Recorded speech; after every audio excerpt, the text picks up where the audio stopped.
Hello everyone. तो आज मैं फिर से वापस आया अपने चैनल की तरफ। तो 2 से 3 दिन निकल गए, मैंने कोई वीडियो अपलोड नहीं किया आप लोगों के लिए। तो एक्चुअली क्या है, मैं 2 दिन से बहुत ज़्यादा बिजी था, राइट। तो इसकी वजह से मैं कोई वीडियो बना नहीं पाया आपके लिए। और आज मैं थोड़ा सा फ्री हूँ और अभी रात के 1:15 बज रहा है।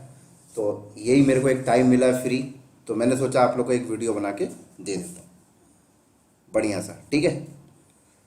तो शुरू करने से पहले मैं आपको बता दूं कि आज हम किस टॉपिक के बारे में बात करने जा रहे हैं। तो दोस्तों, आज हम जिस टॉपिक के बारे में बात करने जा रहे हैं वो हमारा टॉपिक है स्टोरेज। और आज हम बात कर रहे हैं AWS के ब्लॉक स्टोरेज के बारे में। तो चलो मैं यहाँ पे टाइप भी कर देता हूँ। आज हम बात करने जा रहे हैं AWS के ब्लॉक स्टोरेज के बारे में। मैं यहाँ पे लिख देता हूँ AWS ब्लॉक स्टोरेज।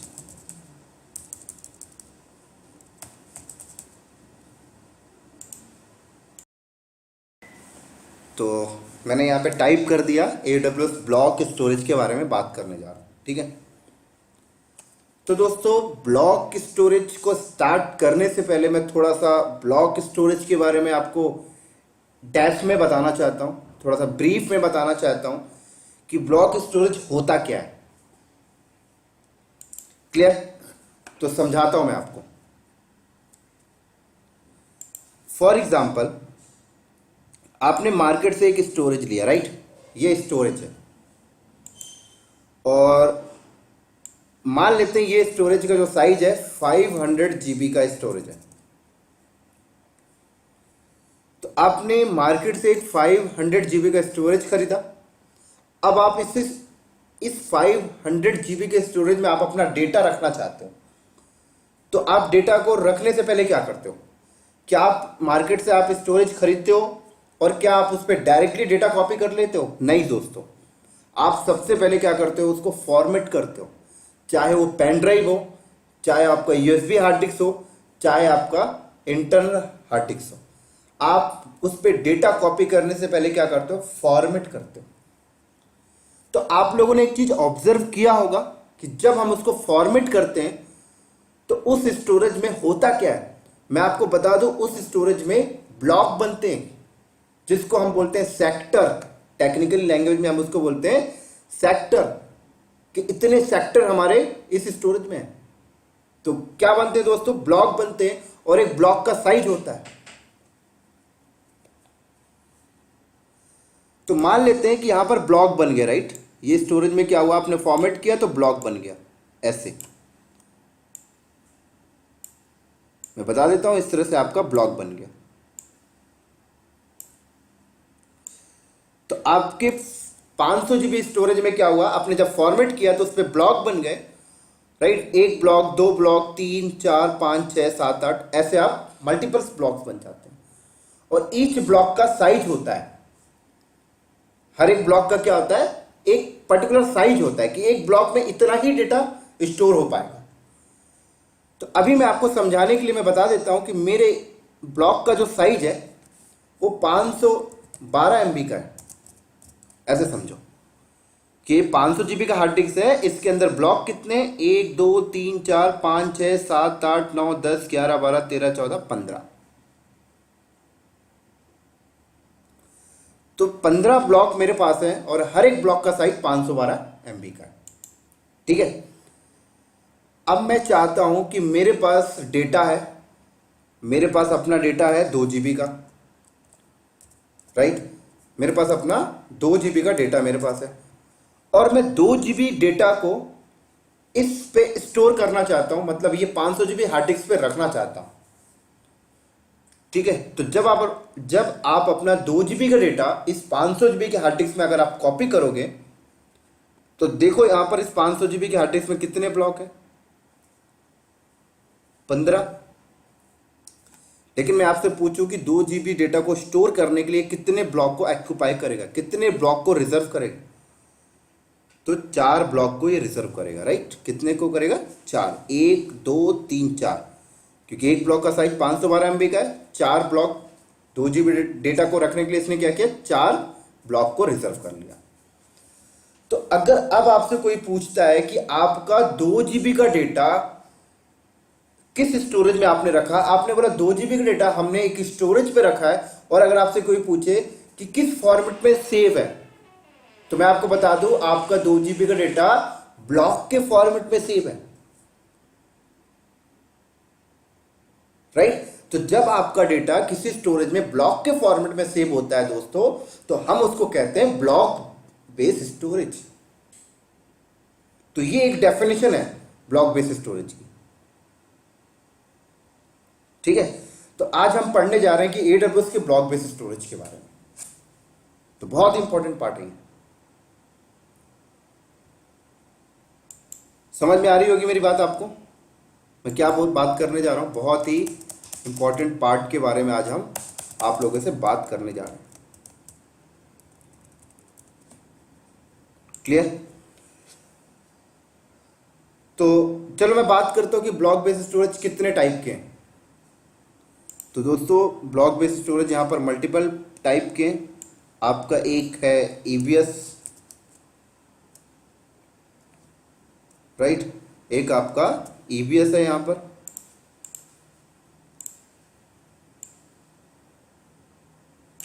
और दूसरा है यहां पर हमारा EFS,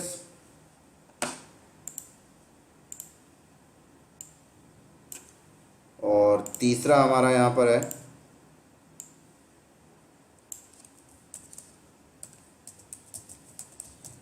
ephemeral स्टोरेज, राइट। और ephemeral को हम यहां पर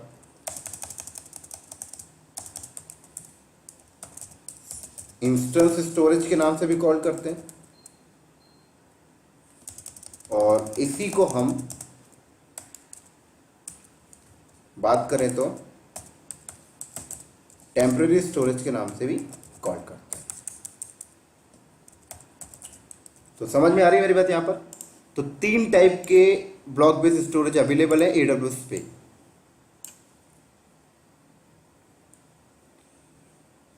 और अगर मैं बात करता हूं EBS स्टैंड फॉर, तो मैं आपको बता दूं EBS स्टैंड फॉर होता है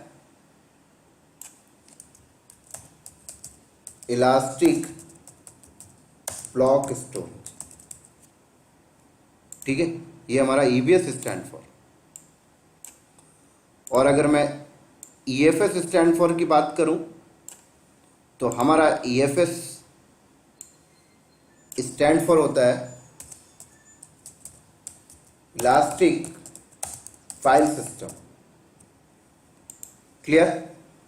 तो AWS ब्लॉक बेस्ड स्टोरेज में एक EBS है, stand for elastic block storage, एक EFS है, stand for elastic file system, और तीसरा ephemeral है, जिसको हम इंस्टेंस स्टोरेज और टेम्परेरी स्टोरेज के नाम से कॉल करते हैं।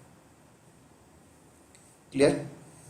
अब अगर आप EBS की बात करते हो और अगर आप EBS के अंदर जाते हो, तो मैं आपको बता दूं अगर आप EBS के अंदर जाते हो तो आपको EBS के भी मल्टीपल पार्ट मिलेंगे।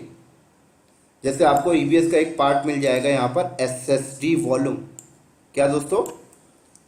SSD। और SSD स्टैंड फॉर बात करूं तो सॉलिड स्टेट ड्राइव। क्या? SSD स्टैंड फॉर होता है solid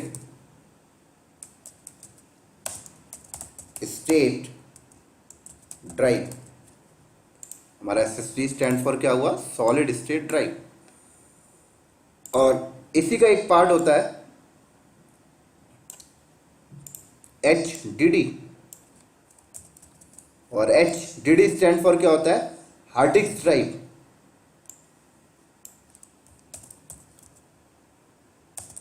hard disk drive. Clear? और ऐसे ही अगर आप SSD और HDD की बात करो, तो मैं आपको बता दूं SSD हार्ड डिस्क आपकी बहुत ज्यादा फास्ट होती है कंपेयर टू HDD, और ये चीज आपको पहले से क्लियर है। और अब मैं बात कर रहा हूं अगर आप SSD के अंदर जाओ तो आपको यहां पर भी मल्टीपल पार्ट मिलेंगे। लाइक आपको एसएसडी के अंदर एक आपको मिलेगा GP2, क्या मिलेगा? GP2। और दूसरा आपको मिलेगा एसएसडी के अंदर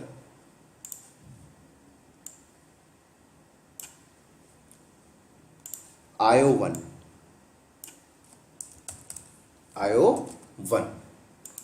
ऐसे ही आपको HDD के अंदर मिलेंगे दो पार्ट, एक आपको मिलेंगे यहां पर ST1 और दोस्तों एक मिलेगा आपको यहां पर SC1, राइट। ऐसे ही आपको EBS के अंदर भी एक और आपको यहां पर मिलेगा, मैं यहां पर लिख देता हूं, थोड़ा सा जगह की वजह से मैं दोबारा यहां पे कर रहा हूं।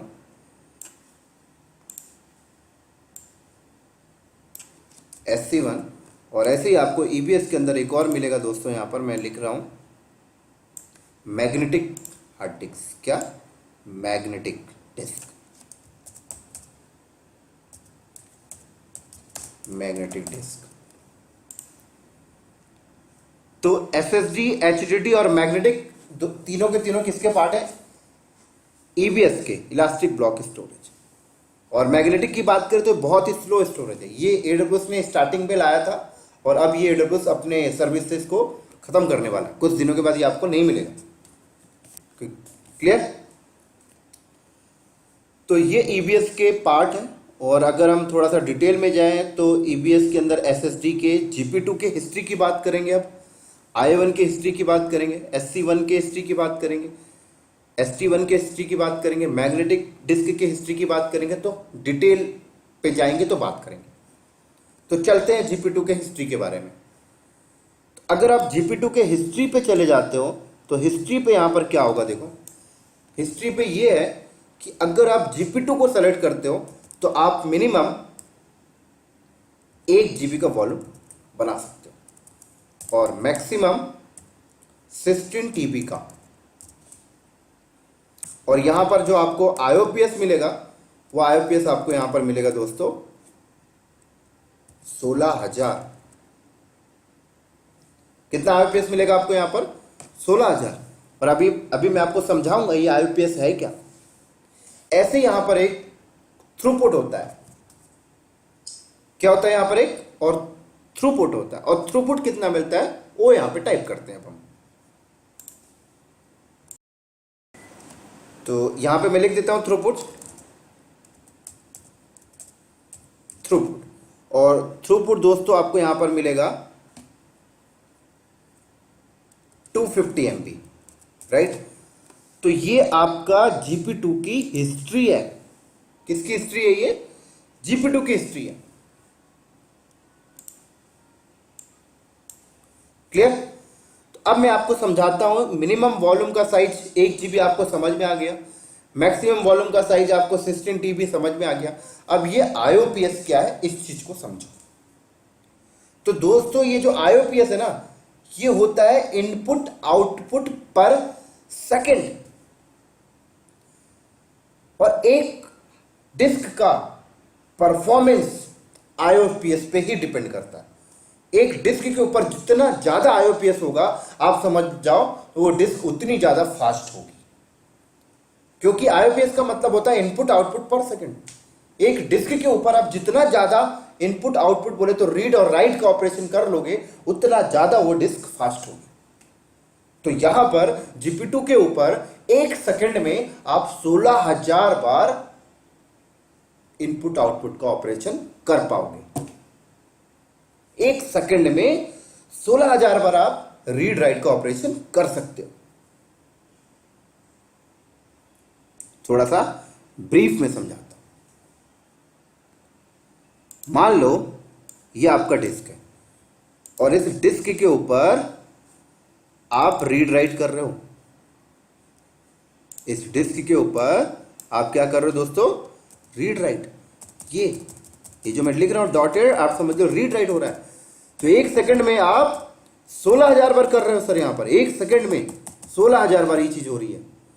एक डॉट का मतलब एक रीड राइट ऑपरेशन। तो एक सेकंड में हम यहां पर 16,000 बार कर रहे हैं,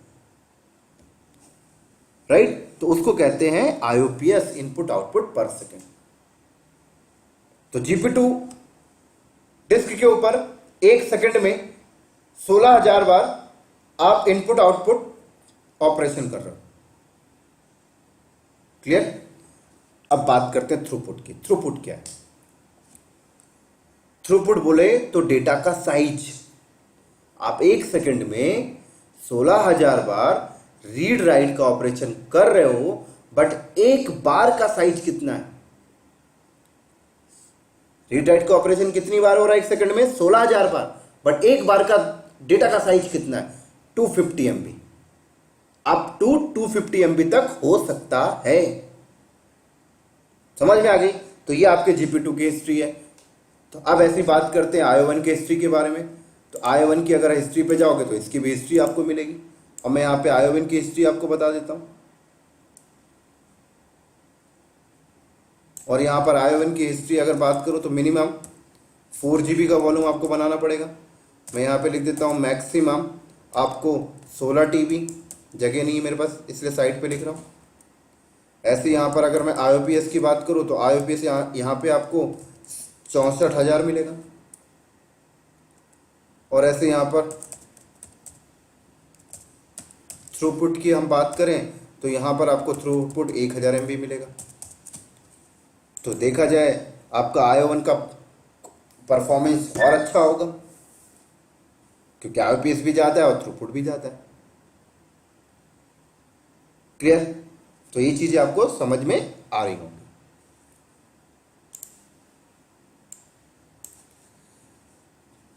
अब चलते हैं बात करने ST1 के बारे में। ST1 की क्या कॉन्फ़िगरेशन है, क्या हिस्ट्री है, तो यहाँ पे लिख देता हूँ ST1 के बारे में मैं। आप मिनिमम 1 GB का वॉल्यूम बनाओगे, सॉरी मिनिमम यहाँ पर आपको 500 GB का वॉल्यूम बनाना पड़ेगा, राइट। और मैक्सिमम आप सेम बोले तो 16 TB। और यहाँ पर आपको IOPS जो मिलेगा वो IOPS की वैल्यू होगी 500। और आपको यहाँ पर थ्रूपुट जो मिलेगा वो भी आपको यहाँ पर 500 MB मिलेगा। तो ये हिस्ट्री किसकी है दोस्तों? ये हिस्ट्री आपके ST1 की है। ऐसी बात करते हैं SC1 के बारे में, तो यहाँ पे मैं लिख रहा हूँ मिनिमम आप 500 GB का वॉल्यूम बनाओगे, मैक्सिमम आप 16 TB। और IOPS की बात करें तो IOPS यहाँ पे आपको 250 मिलेगा। और थ्रूपुट की बात करें तो वो भी आपको 250 MB मिलेगी। तो ये किसकी हिस्ट्री है? ये SC1 की। और ऐसे ही मैग्नेटिक के बारे में बात करते हैं।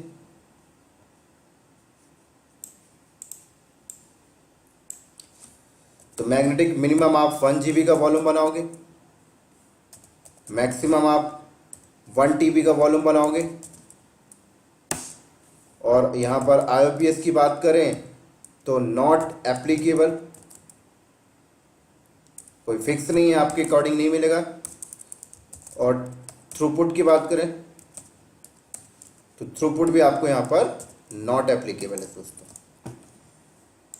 तो ये आपके मैग्नेटिक डिस्क की हिस्ट्री है, और ये हिस्ट्री आपको याद होनी चाहिए क्योंकि इंटरव्यू में ये सारी चीज़ें पूछते हैं।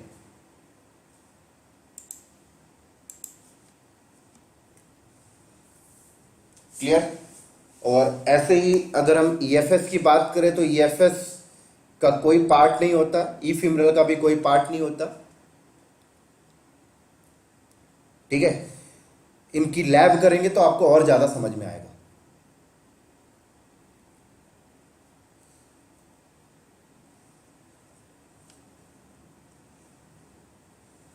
क्लियर। तो चलो इनकी लैब करने चलते हैं।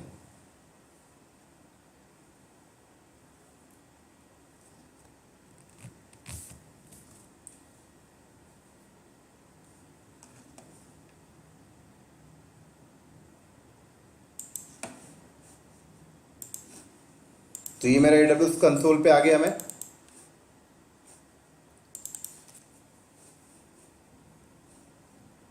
मैं एक काम करता हूँ, ये हमारी EVS वॉल्यूम की जो थ्योरी थी, थ्योरी को मैं यहीं पे कंप्लीट करता हूँ। लैब के लिए मैं नेक्स्ट वीडियो बनाता हूँ, ठीक है, क्योंकि वीडियो बहुत ज़्यादा बड़ी हो जाएगी तो बोरिंग हो जाती है। तो ये थ्योरी की वीडियो थी, यहीं पे इसको स्टॉप करता हूँ और लैब की वीडियो नेक्स्ट बनाता हूँ, राइट।